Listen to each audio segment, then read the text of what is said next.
Next up, the AFC North. Even if Aaron Rodgers shows up, they're not beating the Ravens or Bengals. Browns, I think, are looking for a quarterback, Arch Manning, in next year's draft. I like their GM, Andrew Berry, and Kevin Stefanski. Don't like ownership.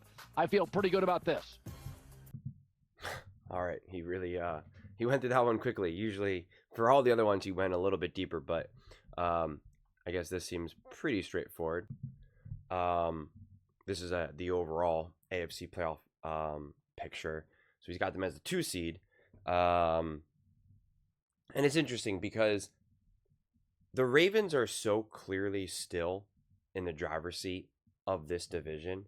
And listen, I think the Bengals are going to be significantly better than they were last season because I think their offense should be just as great, if not better. And I just can't imagine their defense being their defense has to be better than it was last year.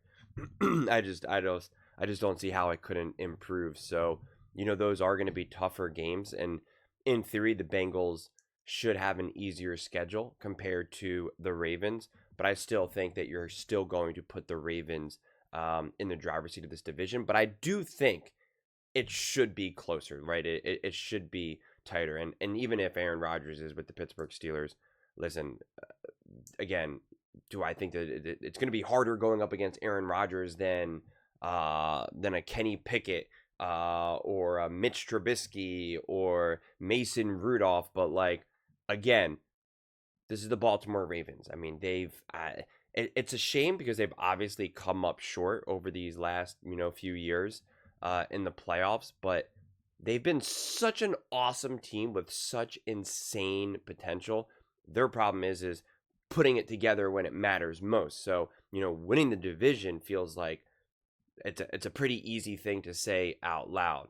And I feel as though Lamar Jackson just keeps getting better and better and more settled. And I feel as though this coming season, we're probably going to see the most confident version of himself. I feel like he still at times got caught trying to maybe be something more than what he is, in the sense of trying to do things that he thinks he should do rather than what he knows he should do, if that makes sense. And again, I've highlighted this before when he lost, I think it was to the Steelers or against the Eagles, I think it was, when he then said, my mom yelled at me, and he's like, I'm just, I just got to get back to what I know. And a lot of times people make sometimes those statements where they're just like, oh, I just got to get back to my roots, or I just got to get back to, being comfortable again. And it's like, in a lot of ways, it's kind of lip service. It's kind of just like people kind of just saying like, I know what I'm capable of doing and I'm not doing it. And I got to start doing it, right? Like if this is like basketball, it's like I keep missing threes, and it's like, I just got to get back to doing what I normally do. And, essentially that means like, I got to start making my shots. But with Lamar, I think it was actually like, I'm trying to change my approach to the game, in an effort to elevate it, when in reality, the way how I elevate my game is to just be me, but just get even better at what I already do great, and just being comfortable, getting comfortable in trusting my instincts, etc., etc. And I feel like that was maybe this aha moment of like, I'm just going to be the best me. I'm not going to try to be anything beyond that. I'm not going to try to be something that I think other people think I should be, or even what I told myself I should be. Like, I just got to be the best version of me. Like, at this point, it's very clear what I'm great at, what I'm good at, what I'm okay at, and what I'm bad at, because no one's perfect. And it's just like trusting that, believing in that, and double, triple doubting on that. And you're still going to develop, because you're still going to improve and get better and better as the years go on. But just having that foundation, and working from there. Something tells me we're going to see more of the weeks from that point forward, from when he made that statement, than any of the stuff before. Because you could tell it was like authentic to him. He was just like, I just got to get back to what I know. And it's not like it was confusion. It's not like he just like didn't understand. It was like he knew. Like it was like clearly like, hey, it was almost like I used to throw like this, but then I had a coach that told me to throw like this, and it's not working. I'm going back to throwing like this, and that's it, and like that's what it felt like. And so I'm excited to see what that looks like throughout the whole season. But listen, the Baltimore Ravens are obviously in great spot, in a great position. I really like their draft. They obviously moved on from Justin Tucker. I think that would be a bigger deal if Justin Tucker was still him. He obviously, like coming off, well, I think last season was his worst season of his entire career. And if anything, Justin Tucker hurt the Baltimore Ravens last season than helping them. He missed some key field goals. I think he missed some kicks against the Philadelphia Eagles too. He was clearly not that kicker that the Ravens were truly depending on. There was no real strong sense of in a big moment. In the playoffs, if there was a 55-yarder, were you comfortable having him kick the ball at that moment? I know I wasn't. I did not have that confidence in Tucker, and he used to be such a secret weapon, such a cheat code for the Ravens, and obviously over the years made some huge kicks, and he kind of lost that ability. And you can make the argument, oh, it was a down year. What are you going to do? Those things happen. Next year would be different. And he can go back to the Justin Tucker that you know and love. And that would, of course, help out the Baltimore Ravens. But there was no strong sense of that. There really wasn't. And so it's hard for me to see this as a big loss when they've already had so much success, even without him. If he was a wide receiver, if it was, tight end, or just something that was more prominent and fixed in the offense, or if this last year's offense was really humming and Justin Tucker played a massive role in that, right? It was kind of like the Eagles tush push, where it was oh, we know as soon as we get to the 60, we can kick field goals all day, right?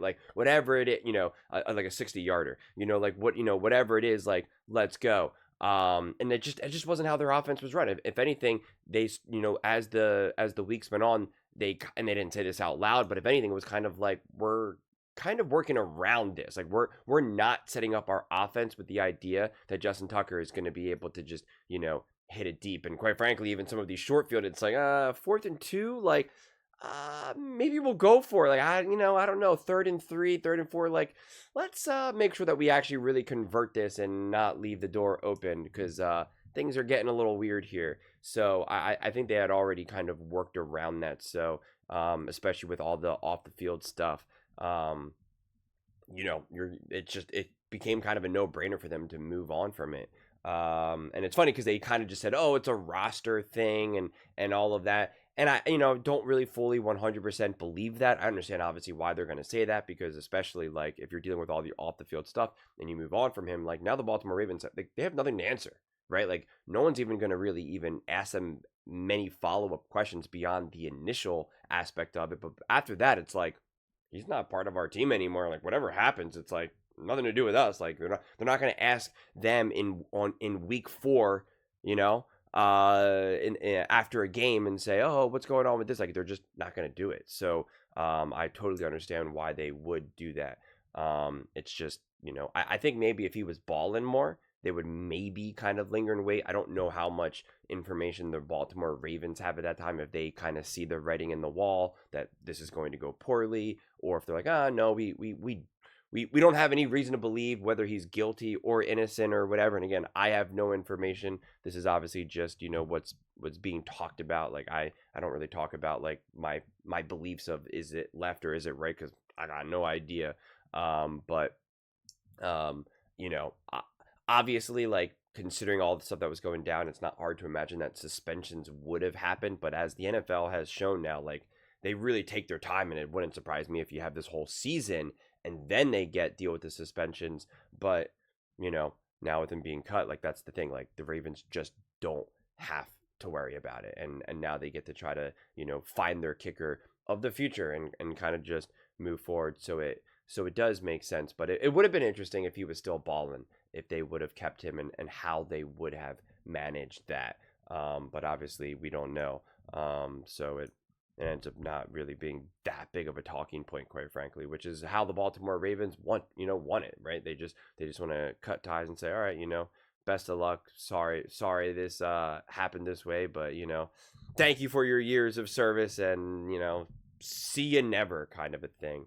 So which I think does add some clarity around the Baltimore Ravens moving forward. This would have been something that was kind of looming, and we know the media would be pouncing on that nonstop, guilty or innocent. It just becomes such a thing. And I think when you're the Baltimore Ravens, trying to get over the hump to win a Super Bowl. It's just none of the extra stuff that you ever want to deal with. You want to just focus on football. You don't want to have Lamar Jackson being asked questions about Justin Tucker again in week 3, in the preseason. You Harbaugh, like, nobody wants to have to deal with that. Nobody, and because it just looms over them. If they had already won Super Bowls, if they've already kind of stamped their spot, then you could say, okay, maybe they can be a little bit more resilient to this. They can kind of endure some of those arrows slung at them. But, I think until you finally truly got to the mountaintop, it's like, you know what, not worth it.